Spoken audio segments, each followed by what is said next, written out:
Hi everyone, कैसे हो आप सब। तो चलिए आज के एक्सप्लेनेशन शुरू करते हैं। तो पिछले एपिसोड में हमने देखा था कि कैसे स्कॉट एक आम लड़का जिसे कि भेड़िए के काटने पर ये भी एक वेयरवुल्फ बन गया था।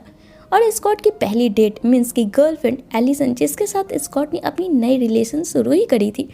स्कॉट को ये मालूम पड़ा था कि एलिसन के डैड वेयरवुल्फ के जानी दुश्मन यानी कि उल्फ हंटर है।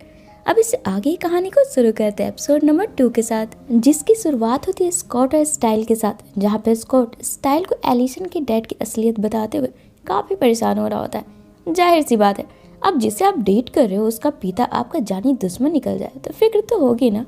खैर आगे स्कॉट वापस से फील्ड में पहुंचता है अपनी लैक्रोस की प्रैक्टिस के लिए। तब इस गेम का कोच स्कॉट को यहाँ पर इतना मोटिवेट कर देता है कि ये अंदर से वार्म होने की वजह से स्कॉट का भेड़िया रूप बाहर आने लगता है, जिसमें जैक्सन पर हमला भी कर देता है। पर चूंकि इस वक्त गेम चल रही थी, किसी को स्कॉट के बदले रूप के बारे में उतना कुछ खास फर्क नहीं पड़ता है। पर स्टाइल स्कॉट को सबकी नजरों से छिपाते हुए वॉशरूम में लेकर आता है। तब हम देखते हैं जब से स्कॉट वेयरवुल्फ बना है, डेरेक हर पल इसके आसपास ही रहकर इस पर नजर रख रहा है। वहीं इधर जैसे स्टाइल स्कॉट को लेकर वॉशरूम में पहुंचता ही है कि स्कॉट अपने वेयरवुल्फ वाले रूप में आ जाता है, जिससे कि स्कॉट का खुद पर से कंट्रोल ही खत्म हो जाता है और ये स्टाइल पर ही जानलेवा हमला करने लगता है। क्योंकि स्टाइल पहले से ही वेयरवुल्फ के बिहेवियर से अलर्ट था, यहाँ स्टाइल किसी तरीके से खुद की जान बचा लेता है, जिसके कुछ देर बाद जब स्कॉट नॉर्मल होता है, इससे पिछले 1 घंटे का कुछ भी याद नहीं होता है। जिसे देखकर स्टाइल स्कॉट को सजेस्ट करता है कि सैटरडे को होने वाले लैक्रोस के फाइनल गेम से ये अपना नाम वापस ले ले, क्योंकि स्कॉट वेयरवुल्फ बनते ही खुद पर से अपना कंट्रोल खो बैठता है।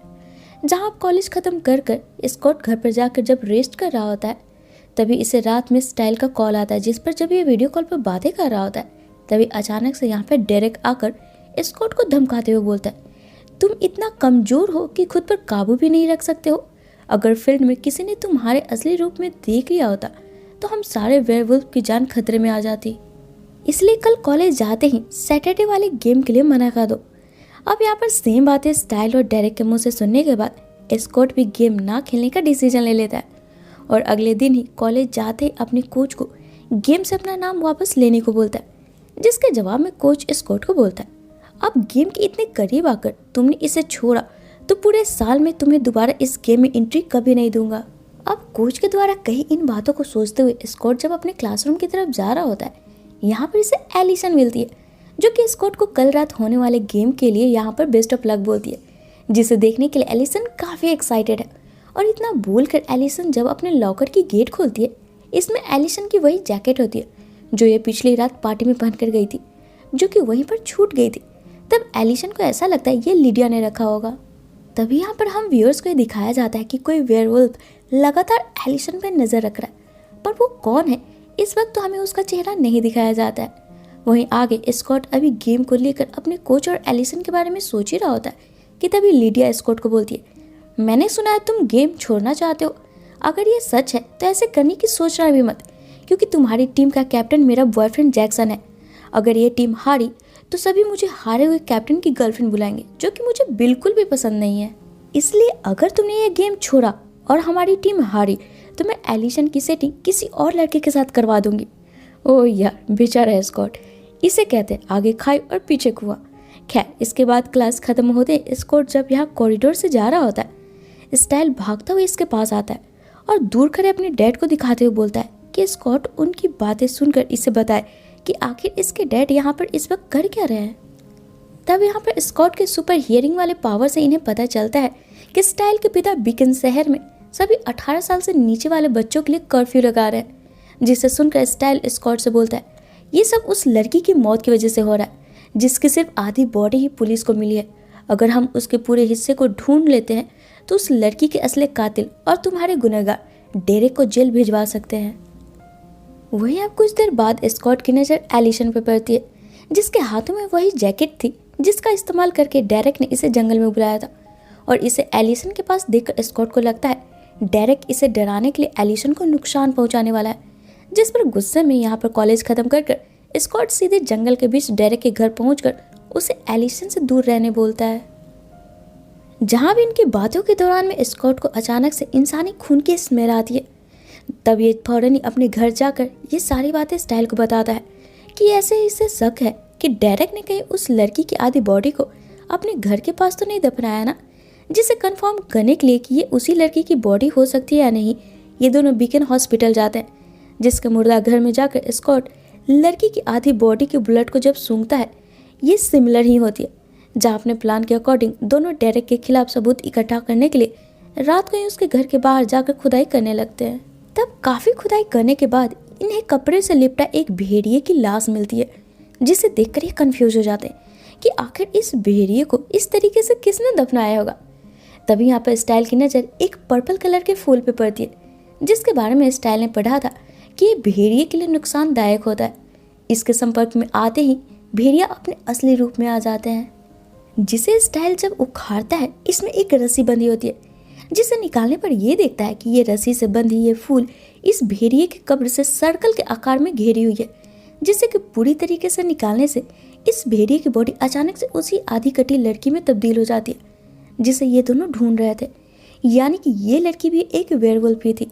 खैर, अब यहाँ पर डेरेक के घर के नज़दीक मिली बॉडी के नाम पर स्कॉट और स्टाइल मिलकर डेरेक को गिरफ्तार करवा देते हैं, जहाँ पर स्टाइल चुपके से डेरेक के पास आकर पूछता है, वो लड़की भी वेयरवुल्फ ही थी ना? उसकी बॉडी पूरी तरीके से भेड़िए जैसी थी। स्कॉट का तो ऐसा नहीं होता है, जिस पर जवाब में डेरेक बोलता है, फिलहाल इन सवालों की जगह जाकर अपने दोस्त स्कॉट को रोको कल रात गेम खेलने के लिए, क्योंकि अगर उसकी सच्चाई बाहर आ गई ना तो हंटर्स उसकी जान ले लेंगे। जिसे सुन अगली सुबह होते हैं स्टाइल एक बार फिर से स्कॉट को समझाने की कोशिश करता है कि ये गेम बहुत रिस्की है, जिसके जवाब में स्कॉट बोलता है, रिस्क तो है फिर भी खेलूंगा और कंट्रोल भी करूंगा, क्योंकि मुझे और लूजर की तरह नहीं जीना है। और तो और एलिसन भी आज रात के लिए काफ़ी एक्साइटेड है, मैं उसके लिए सारे रिस्क लेने को तैयार हूँ। और इतना बोल स्कॉट हिम्मत कर खेल के मैदान में पहुँचता है, जहाँ पर लैक्रोस मैच की इंटर कॉलेज कॉम्पिटिशन होने वाली थी। तब यहाँ पर शुरुआत में तो स्कॉट काफ़ी डर डर कर खेल रहा होता है, ये सोचकर कि कहीं ये अपना कंट्रोल न खो दे। पर जैसे ही इसकी नज़र पब्लिक पे पड़ती है, जो कि सिर्फ जैक्सन कहकर चिल्ला रही थी, जिसमें कि एलिशन भी होती है, ये देखकर स्कॉट से बर्दाश्त नहीं होता और ये अपनी फुल फॉर्म में आकर खेलना शुरू कर देता है, जहाँ पर ये एक से बढ़कर एक शॉट्स भी देने लगता है। तब सबकी जुबान पर अब सिर्फ स्कॉट का ही नाम होता है और ये गेम जीत भी जाता है। पर तभी स्कॉट गौर करता है कि ये वेयरवुल्फ में बदल रहा है, जिससे कि इसकी ग्लव ही फट गई है। तब अपने ग्लव को यहीं पर फेंक कर स्कॉट सबसे छिपता हुआ लॉकर रूम में चला जाता है, जिसे देख इसके पीछे एलिशन भी आ जाती है, जहाँ पर एलिशन को स्कॉट के पीछे जाते देख स्टाइल भी आने लगता है, जहाँ पर पहले तो स्कॉट अपने वेयरवुल्फ वाले अवतार में एलिशन पर अटैक करने को सोचता है, पर काफ़ी मशक्कत करने के बाद फाइनली स्कॉट खुद पर कंट्रोल कर ही लेता है और अपने असली रूप में आ जाता है। और फिर एलिशन के सामने एकदम से शांत और नॉर्मल बिहेव करता है, ऐसे जैसे कि कुछ हुआ ही नहीं था। जहाँ पर अब एलिशन के जाते ही यहाँ पर स्टाइल स्कॉट को बताता है कि डेरेक को जेल से रिहाई मिल गई है, क्योंकि उस लड़की के पोस्टमार्टम के अकॉर्डिंग उसे इंसान ने नहीं बल्कि किसी जानवर ने मारा है, और वो लड़की कोई और नहीं बल्कि डेरेक की बहन लॉरेल हेल है। तो वहीं अब एपिसोड के आखिर में फील्ड में जब जैक्सन टहल रहा होता है, इसकी नज़र स्कॉट की फटी ग्लव पर पड़ती है, जिसे कि गौर से देख रहा होता है। उसी वक्त हम डेरेक को देखते हैं, वो भी इसे दूर खड़ा देख रहा होता है, ये सोचते हुए कि कहीं स्कॉट पर इसे शक तो नहीं हुआ है ना। और इसी के साथ ये एपिसोड यहीं पे ख़त्म हो जाती है। तो फ्रेंड्स, इससे आगे के एपिसोड ना बहुत ही इंटरेस्टिंग होने वाली है, जिसे देखने के लिए आप हमारे चैनल पे यूँ ही बने रहे। और अगर आपको मेरा आज का वीडियो पसंद आया हो तो इसे लाइक और शेयर करना बिल्कुल ना भूलें। साथ ही अगर आप मेरे चैनल पर न्यू हो तो इसे ऑल बेल नोटिफिकेशन के साथ सब्सक्राइब भी ज़रूर कर ले, ताकि मैं जब भी अपने चैनल पर न्यू वीडियो डालूँ ना आपको उसका नोटिफिकेशन मिल जाए, और मुझे आप सबका सपोर्ट। तो चलिए फिर मिलते हैं अपने नेक्स्ट वीडियो में। Till then take care and bye bye.